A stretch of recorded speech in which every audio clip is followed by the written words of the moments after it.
옛날 우리나라가 일본 지배를 받고 있었을 때 조선 총독부에 고용된 한국 사람이 같은 한국 사람을 괴롭혔습니다. 그래서 일본 앞잡이 노릇을 했던 사람들이 있었습니다. 그들은 권력을 가진 그들을 무서워하면서도 뒤에서 그들을 욕하고 미워하였던 그런 시절이 있었습니다. 일본에 매수되어서 그래서 일본 순사들 앞에서 같이 활동했던 사람도 없지 않아 있었습니다. 예수님 당시에도 많은 사람들이 로마 지배에 바칠 세금을 거두기 위해서 같은 백성을 괴롭힌 사람들도 있었다라는 것입니다. 누가복음 19장의 말씀 보게 되어지면 여리고에 삭개오라는 사람이 있습니다. 어느 날 예수님께서 그 길을 지나가신다는 소리를 듣고 이 삭개오는 그 예수님을 보고자 만나고 싶어서 달려갔는데 벌써 많은 사람들이 가도에 줄을 많이 서 있어서 그분을 볼 수가 없습니다. 그 사람에게 있어서 단점이 하나 있었는데 키가 작았다라는 겁니다.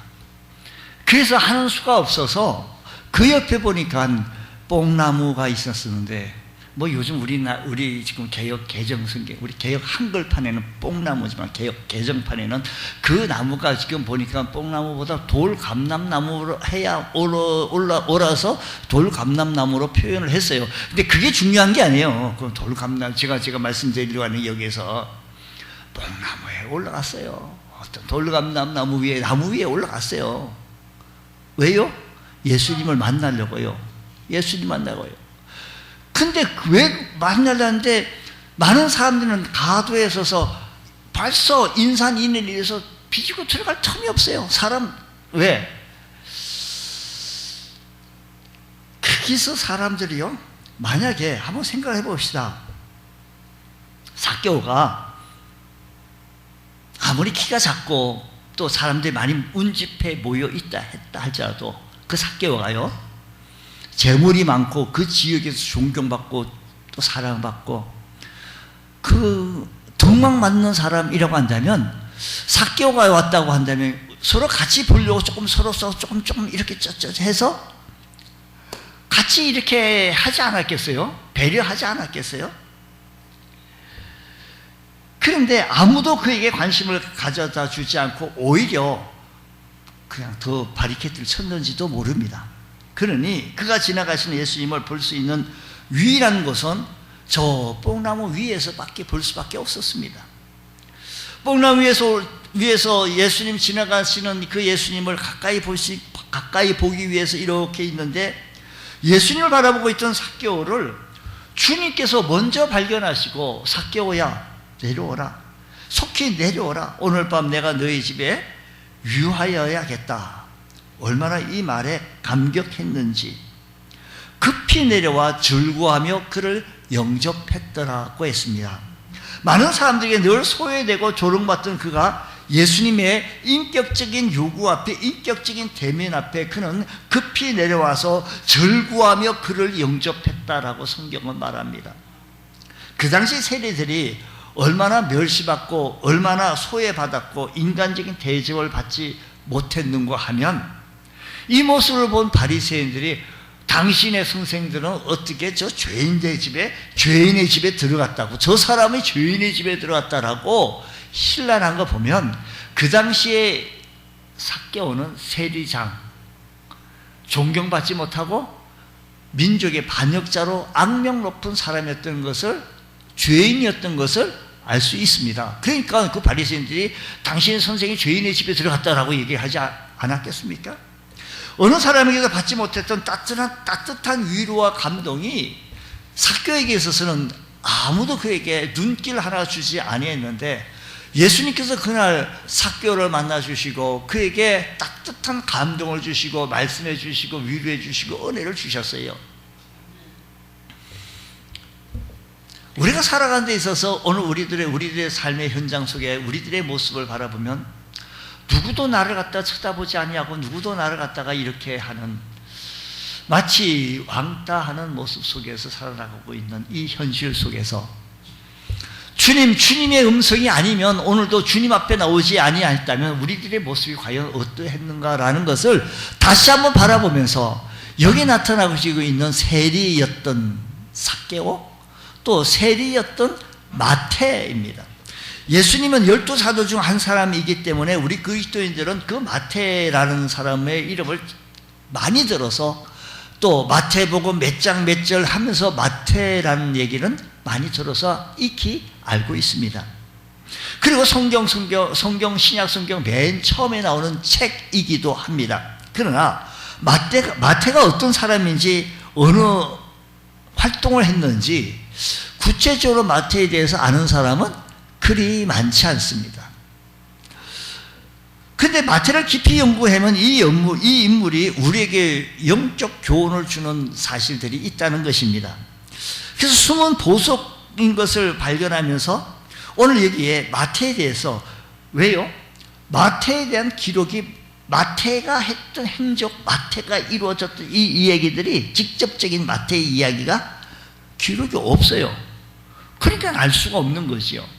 그런데 기록 있는 것만 통해서 마태복음 여기에 있는 9절로 13절에 있는 말씀을 통하여서 또 같은 복음을 썼던, 같은 관점에서 복음서를 썼던 공관복음, 마태, 마가, 누가, 이 복음서에서 대비해서 바라볼 때 마태의 행적을 한번 추적해 보면서 우리는 은혜를 나누려고 합니다.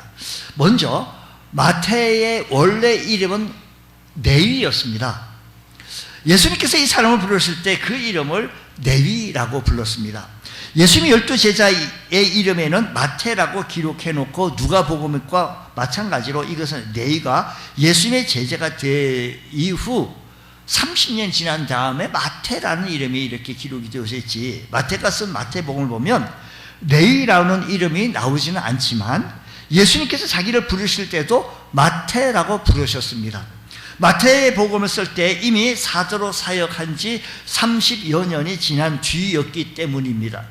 아마도 마태는 네위라는 옛 이름을 기억조차 하고 싶지 않았을 것입니다. 그러면 이 사람이 그 전 이름은 뭐라고요?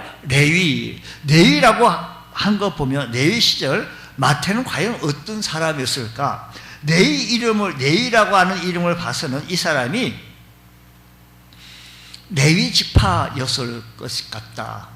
또 한 가지는 부모가 레위라고 이름을 지은 것을 봐서는 제사장이 되거나 아니면 적어도 하나님을 위해 경건한 하나님의 사람으로 살기를 바랐던 마음으로 레위라고 지었는지도 모릅니다. 그리고 부모는 그 신앙훈련을, 그러면서 그 아들 레위를 신앙훈련을 참 잘 시켰습니다. 율법에 대해서. 그래서 우리가 마태복음서를 보게 되시면 구약 성경을 마태, 마가, 누가, 이 세 복음서 속에서 제일 많이 구약 성경을 인용한 사람이 마태라는 겁니다.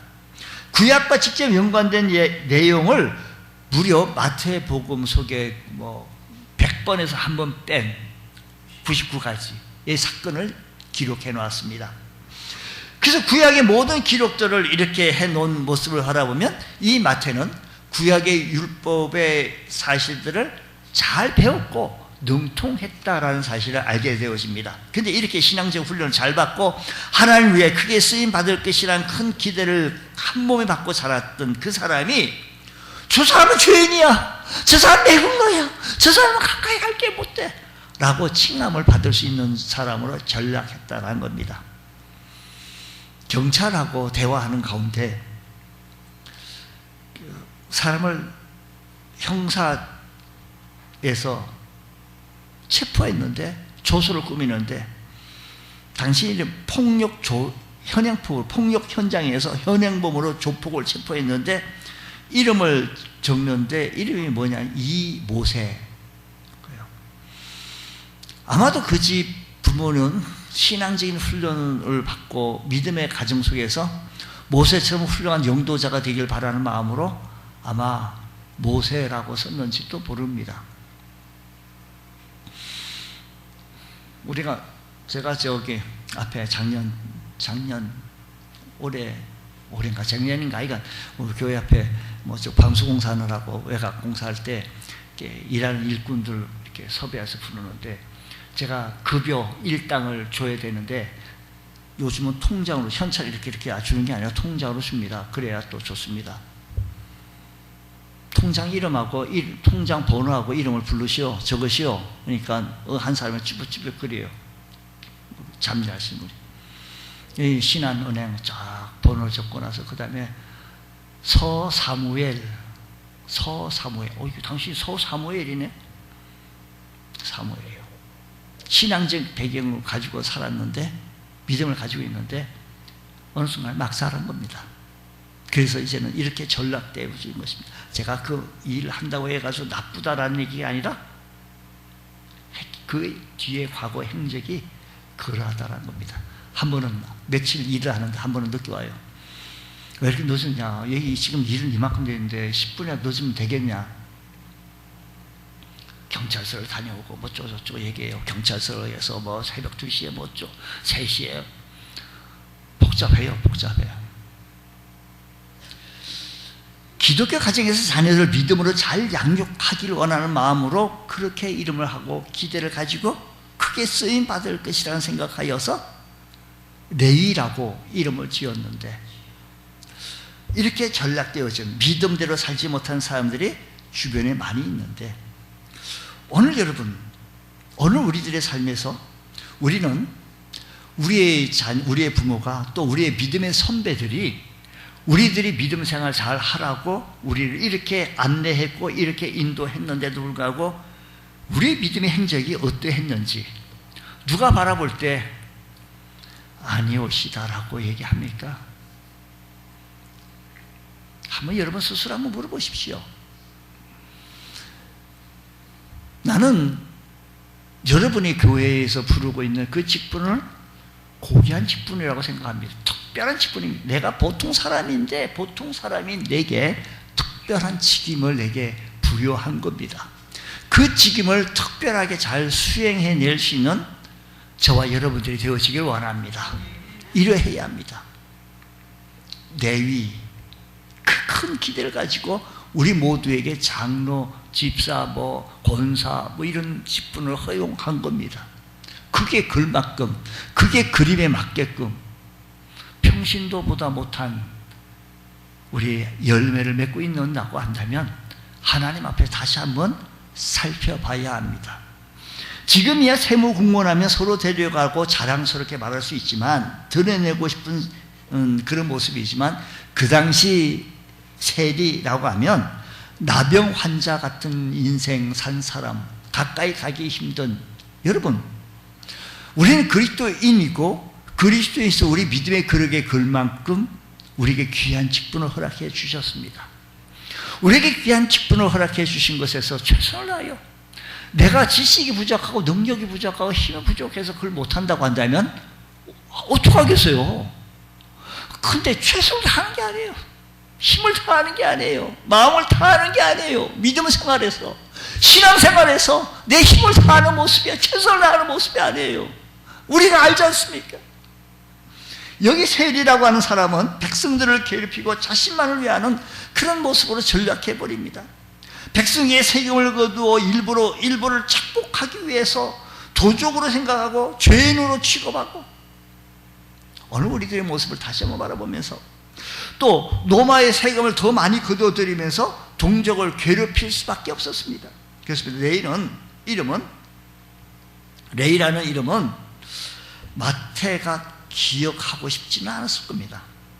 레위 시절 그가 살았던 삶이 하나님 앞에 얼굴 들기 부끄러운 삶의 모습이었다는 것입니다. 오늘 여러분, 우리들을 부르시고 세상 많은 사람들 가운데 우리를 부르시고 하나님의 자녀 삼아주신 것도 감사한데 여기에 귀한 책임까지도 허락해 주시고 이 일 맡겨서 하나님 나라를 확장하고 주의 복음을 증거하는데 한 모퉁이에 서서 주의 복음을 사수하며 주의 말씀 앞에 바로 설 수 있는 주의 그리스도인이 되어오시라고 큰 기대를 가지고 우리에게 이런 일을 맡겨주셨다라고 한다면 우리 주님 오시는 그날까지 잘 수행해낼 수 있는 우리 주의 성도들 되어지기 원합니다.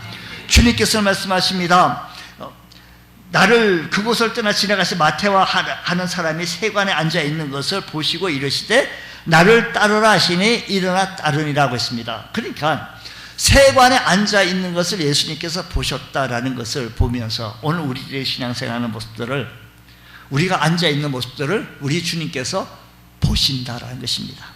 아무도 자기를 상종하지 않고, 아무도 자신의 아픔을 알아주지도 않고, 아무도 자신의 진정한 인격적 교제를 하지 않을 것 같았는데 예수님께서는 그 자리를 우리를 초대해 주시고 우리에게 말씀하시기를 품어주시면서 무거운 짐진 자다 다 내게로 오라 내가 너희를 쉬게 하리라고 하시는 이 약속의 말씀을 우리에게 주시면서 예수님 만나면 우리의 과거의 아픔, 이 모든 상처 있다 할지라도 다 용서받고 참 자유함을 얻게 되어집니다. 너희 죄가 주홍 같을지라도 눈과 같이 희어질 것이요 진홍같이 붉을지라도 양털같이 희게 되어진다라고 했습니다. 예수님께서는 세리와 죄인들과 함께 식사하는 사람들을 비난하는 바리새인들을 향하여서 이렇게 말합니다. 건강한 자에게는 의사가 쓸데없고 병든 자에게야 쓸데있느니라. 너희는 가서 내가 긍휼을 원하고 제사를 원치 않으라 하신 뜻이 무엇인지 배우라. 나는 의인을 부르러 온 것이 아니요 죄인을 부르러 왔노라 하십니다. 이 말씀 믿습니까? 믿으시기 바랍니다. 우리 예수님은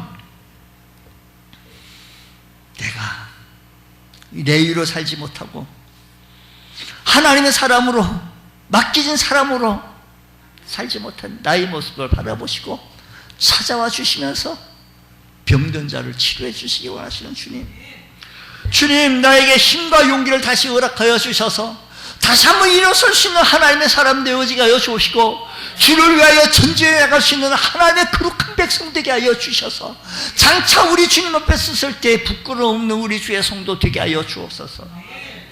이 시간에 우리 모두 레위의 삶 다시 한번 점검해보면서 우리의 모습들을 다시 점검해보면서 주님 앞에 부끄러움 없는 주의 거룩한 주의 백성들 되어지시길 주의 이름을 축복합니다. 마태는 레위였던 자기가 마태가 되는 과정을 아주 간단하게 기록해냈습니다. 그래서 9절로 10절 말씀인데 예수께서 그걸 떠나 지나가시다가 마태라는 사람이 세관에 앉아있는 것을 보시고 이르시되 나를 따르라 하시니 일어나 따르니라. 예수께서 마태의 집에서 앉아 음식 잡수실 때 많은 세리와 죄인들이 와서 예수와 그의 제자들과 함께 앉았더니 예수님을 자신의 집에 초청합니다. 그리고 또 자기 친구들까지 초청합니다. 여기서 우리는 두 가지 사실을 발견해요. 나 같은 죄 많은 사람, 이 세상에서 나 같은 죄 많은 사람, 내가 예수 안 믿었다면, 내가 교회에 안 나와서 주님 안 만났다라고 한다면 영원한 지옥형 벌면치 못하였고 내가 이렇게 살지 못했는데 주님 만난 다음에 내가 이렇게 변하고 하나님을 소망하며 주님의 천국을 소망하며 살아갈 수 있는 은혜를 주시니 이 과정을 누가복음 이 사건을 누가복음 5장 29절 똑같은 사건을 누가복음에서 이렇게 얘기합니다. 5장 29절에 네가 예수를 위하여 자기 집에서 뭐 한 거예요? 잔치를 벌린 거예요. 주님 나 같은 죄인을 사랑하여 주시고 예수님 만나게 하여 주시고 주님 만나게 해주셔서 구원받게 하여 주시고 하나님의 자녀 삼게 하여 주시고 하늘의 소망을 갖게 하여 주시고 천국의 상급을 바라보게 하여 주시고 내 삶의 현장 속에 일마다 때마다 우리 하나님께서 간섭하여 주셔서 잘되게 하여 주시고 축복하여 주신 큰 은혜 너무 감사합니다. 내게 또 주의 일을 감당할 수 있는 주의 거룩한 뜻을 수행해낼 수 있는 이런 믿음의 큰 거룩의 책임을 맡겨주신 것도 감사합니다. 생각하니 너무 감사한 거예요. 너무 기쁜 거예요. 그러니 기쁨의 큰 잔치를 배설한 겁니다. 마태가 예수님 만나고 새 사람이 되고 주님의 제자로까지 부르심을 받은 뒤 예수를 모시고 자기 집에서 큰 잔치를 열었다라는 것입니다. 여기서 주목해야 할 것은 마태가 예수님을 자기 집으로 초대해서 큰 잔치를 베풀었는데 왜 예수님을 초대해서 왜 잔치를 베풀었을까요? 기뻤기 때문인가요? 좋았기 때문입니다. 자기가 레위의 삶을 청산하고 죄인된 사람들이 저 사람은 죄인이라고 매국노라고 가까이 하지 못한 문둥병자 같은 사람이라고 막 이렇게 질타하는 가운데도 불구하고 자기를 받아주시고 마태로 선하시고 제자로 삼아주시고 내 삶을 청산하게 해주시고 이제 제자의 길을 가게 해주시니 너무 기쁘고 감사한 거, 너무 기쁘고 좋은 거예요. 그래서 잔치를 벌린 거예요. 잔치를 벌린 거예요. 레위에서 마태가 된 뒤 그는 상상했던 그 이상의 기쁨을 얻게 되어진 것입니다. 레위 시절 하나님 앞에 제대로 설 수 없던 영적 무거운 짐을 벗어버린 기쁨을 얻게 되어진 것입니다. 부모님의 기대를 저버리고 살아왔던 내가, 이제 세상 사람들의 손가락질을 받고 살았던 내가, 죄의 짐, 무겁게 짐을 지고 살았던 내가 이제는 기쁨의 삶을 살게 되어진 겁니다. 이 모든 것을 벗어버리고 이제 제자의 된 길을 걷게 해주신 하나님 감사합니다. 주님을 위해 살게 되어졌다는 이 사실 앞에 너무 큰 기쁨이 충만케 채워진 거예요. 여러분, 우리가 예수 믿고 구원받고 하나님의 자녀가 되어져서 주의 일을 감당할 때 얘기 하늘의 놀란 기쁨, 이거요 체험해본 사람만이 알아요. 교회에 와서 머물고 기도하고 하나님이 일하고 주님 앞에 예배드리는 것이 너무 기쁜 거예요. 너무 좋은 거예요. 체험한 사람만 알아요. 너무 기쁨. C.S. 루이스가 예기치 못한 기쁨이라는 그의 책 속에서 이렇게 말합니다. 내가 살아간 생에 있어서 가장 사랑하는 사람을 처음 만났을 때 큰 기쁨을 맛보았는데 예수 그리스도를 만날 때는 이 기쁨하고 비길 수 없는 큰 기쁨이다라고 표현했습니다. 그 기쁨은 설명하기 힘든 놀라움이라는 겁니다. 여기서 이 기쁨은 예기치 못한 기쁨이라는 겁니다. 예기치 못한 기쁨인데 이 기쁨은 자신이 노력해서 얻은 기쁨이 아니고 자신이 기대해서 얻은 기쁨이 아니고 자신이 어디 가서 사서 얻어지는 기쁨이 아닙니다. 전적으로 주님께서 자신을 찾아주셔서 만나주심으로 말미암아 얻어지는 기쁨, 하늘의 기쁨. 오늘 드려지는 이 예배를 통해서 하늘의 기쁨이 여러분 삶에 가득하기를 주의 이름으로 축복합니다. 하늘의 기쁨이 가득한 자마다 영적인 희열 속에 살아나가는 겁니다. 마태가 잔치를 벌인 이유가 바로 이 예기치 못한 기쁨을 맛보았기 때문입니다. 여러분, 우리 모두가 주님 만난 기쁨으로 살아갈 수 있는 복된 성도 되어지시기를 주의 이름으로 축복합니다. 주님 만난 은혜로 살게 하여 주시고 주님 만난 기쁨으로 살게 하여 주셔서 주의 이름만 높일 수 있는 자가 되게 하여 주시옵소서. 여러분, 우리 교회 생활 때요, 이 기쁨을 나눌 수 있는 자가 되어져야 합니다. 이 기쁨을 서로 공유할 수 있는 자가 되어져야 합니다. 이 기쁨을 서로 말할 수 있는 자가 되어져야 합니다. 여기 보니까 누구를 초대하는 거 아니면 보세요. 누가복음 5장 29절 말씀 보게 되어지니까 레위가 예수를 위하여 자기 집에 큰 잔치를 하니 세리와 다른 사람이 많이 있다. 여기 보니까요, 세리와 다른 사람. 그러니까요, 세리와 죄인들을 초청한 거예요. 자기가 전직 뭐예요? 세리였어요. 그러니까 자기와 똑같은 사람들을 불렀습니다. 유형의 똑같은 사람을 부른 거예요. 그러면서 내가 그리스도인을 만났는데 너무 기뻐. 내가 주님을 만났으니 너무 기쁜 거예요. 내가 교회 생활하면서 주님 만나면 생활하는 게 너무 기뻐. 이 세상 사람들이 알 수도 없고 상상도 할 수 없는 이 기쁨이 내게 있어. 자기와 똑같은 사람, 동종 업종에서 일하시는 세리, 죄인들을 불러가지고 잔치를 한 거예요. 불러서. 우리 그리스도인들은 예기치 못한 기쁨, 이 세상 사람들이 알 수도 없고 상상도 할 수 없는 이 기쁨을 나와 똑같은 사람들에게, 죄인들에게, 아직 예수 믿지 못하는 레위같이 막 살아가는 그 사람들에게 예수를 전해서 큰 기쁨 속에 살아갈 수 있는 주의 복된 성도 되어지기 원합니다. 마태는 같은 유형에 있는 세리 죄인들을 불러서 잔치했던 자신같이 부끄러운 지구를 가진 사람들에게 예수를 초청합니다. 자신이 변화된 자신의 처지에 있는 사람들에게 위로와 희망과 변화를 주기 시작합니다. 나를 보라고 예수 만나 어떻게 살기로 결심했으니 너희들도 나처럼 예수님께 나와 이렇게 잔치하는 삶을 한번 살아보시오라고 선포하는 모습을 바라보십시오. 큰 기쁨의 잔치를 벌여주는 것입니다. 과거 자신이 세리였을 때 유대 공동체로부터 죄인이라고, 문둥병자 같은 사람이라고, 매국노라고 그렇게 치부하며 바로 살지 못했던 그가 오히려 유대 성도들을 향하여 이제는 오히려 자기가 배웠던 경험과 자기가 배웠던 지식들, 자기가 가지고 있던 이 모든 것들을 유대 사람들이 자기를 향하여 질타하고 죄인이라고 했던 그들을 향하여서 복음을 쓰기 시작합니다. 그것이 마태복음입니다. 마태복음을 기록하여 복음을 전파하는 데 사용한 것입니다. 이 기쁨 모르는 분들에게 주님께서 임하여서 주시는 큰 기쁨이 당신들도 누리길 원합니다. 당신들도 가져지길 원합니다. 라고 이 복음서를 쓰게 되어진 겁니다.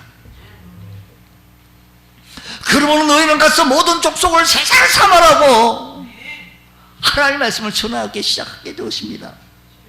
이렇게 주의 말씀을 전할 수 있는 하나님의 사람으로 변모되어지는 것, 우리 주님 만나서 큰 기쁨의 사람이 되어지고 내게 귀한 기쁨을 감당하게 하여 주시고 내게 큰 은혜를 주신 그 신 은혜를 감사하면서 내게 큰 기쁨, 알지 못한 예기치 못한 기쁨, 하늘의 그 기쁨이 내게 충만한 삶을 나와 똑같은 죄인들을 향하여서, 근질 죄인들을 향하여 예수 믿으십시오, 구원받으십시오, 그러면 당신도 또 하늘의 기쁨이 충만하게 되어질 것입니다 라고 외칠 수 있는 자가 되어지시기를 주의 이름으로 축복합니다.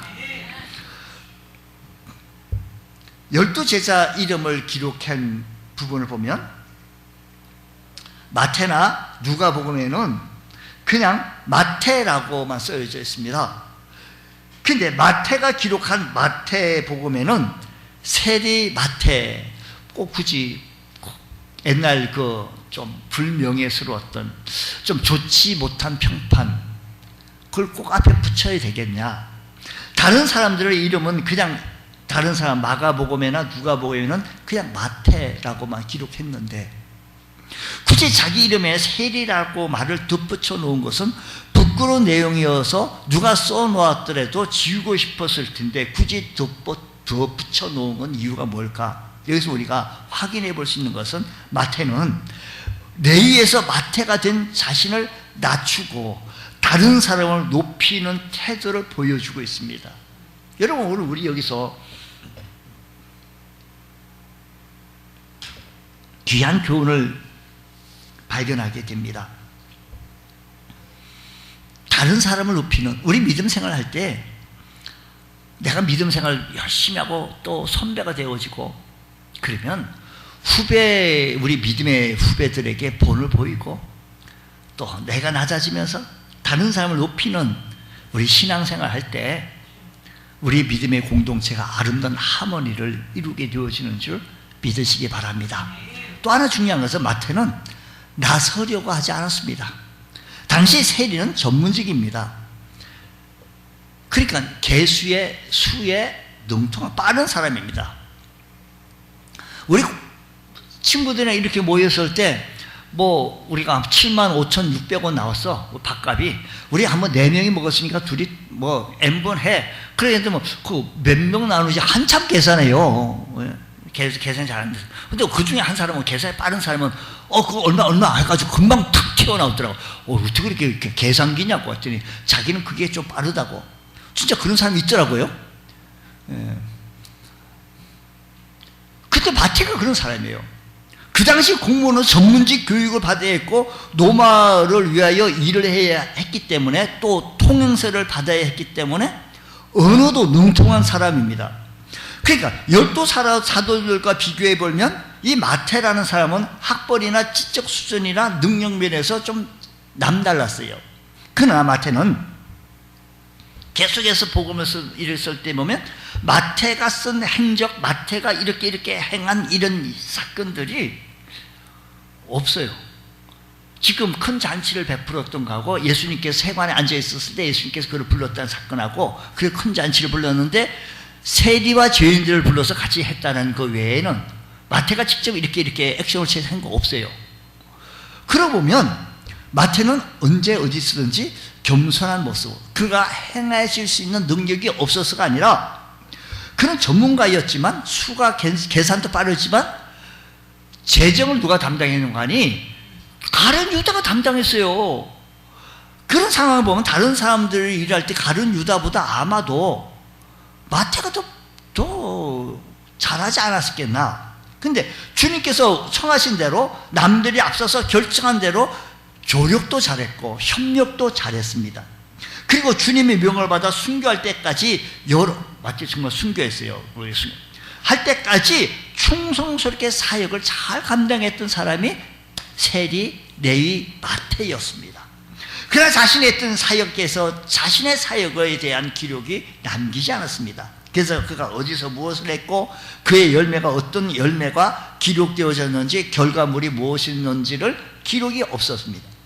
이런 마태의 모습을 보면서 참 이 사람은 남을 세워주기 원하고 받들어주고 조력하고 주의 나라를 확장하고 주의 복음을 증거하는 데는 충성했지만 자기 이름 내세우는 데는 그렇게 앞장서지는 않았다라는 것을 봅니다. 할 수도 있었던 사람이고 능력을 봐서 그러는데 오늘 여기 주님 우리가 주의 나라를 위하여 교회 복음 사역에 하나님 나라 확장하기 위해서 내가 이만큼 했다고 하면 이만큼 주님께서는 이만큼 했다라고 나를 칭찬하시지만 내가 스스로 이만큼 한 것을 가지고 요만큼 보이세요?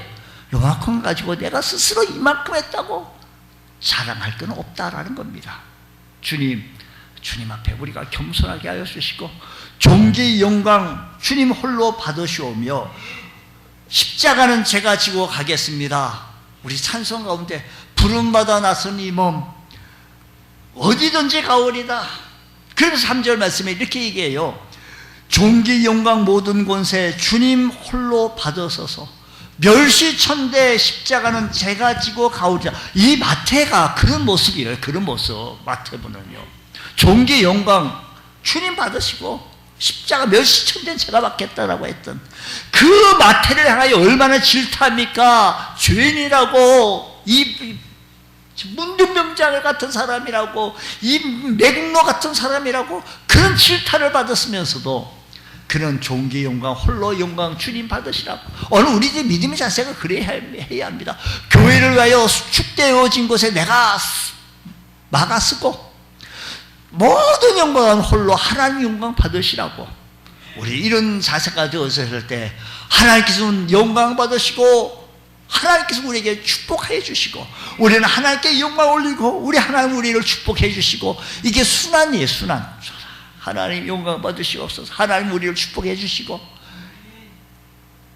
하나님 이런 축복이 우리의 삶 속에서 일어나게 해주셔서 주의 이름만 높일 수 있는 귀한 은혜가 있게 하여 주시옵소서. 우리 한번 하겠습니다. 존귀 영광 모든 것을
없이 주님 섬기다 보면 저 천국에서 상이 커지고 또 필요할 때 주님께서 우리를 높여주십니다. 이름 없이 빛도 없이 섬겨 나갈 때마다 실망되고 낙심될 때가 있습니까? 세관에 앉아 있었던 우리 마태를 주님께서 보셨던 것처럼 우리가 이름도 없이 빛도 없이 주를 섬겨나가는 이 모습을 주님께서 보십니다. 아십니다. 주님께서 축복해 주십니다. 실망하지 마시고 낙심하지 마시고 여러분의 헌신을 통하여 여러분의 충성을 통하여 주의 나라가 확장되어지고 주의 복음이 아름답게 증거되어지는 귀한 은총의 은혜가 있으시기를 주의 이름으로 축원합니다. 하나님 아버지 감사합니다. 오늘 이 시간에 주님 앞에 섰습니다. 세상 많은 사람들 가운데 죄인 같은 나를 부르시고 하나님의 자녀 삼아주시고 귀한 직분도 주신 하나님 감사합니다. 주님 오시는 그날까지 주의 복음을 증거케 하여 주시고 주님 이름도 없이 빛도 없이 헌신 충성해 나갈 수 있는 주의 성도 되게 하여 주셔서 장차 주님 앞에 섰을 때 부끄러움 없는 주의 성도 되어지게 하여 주옵소서. 예수님 이름으로 기도드리옵나이다. 아멘.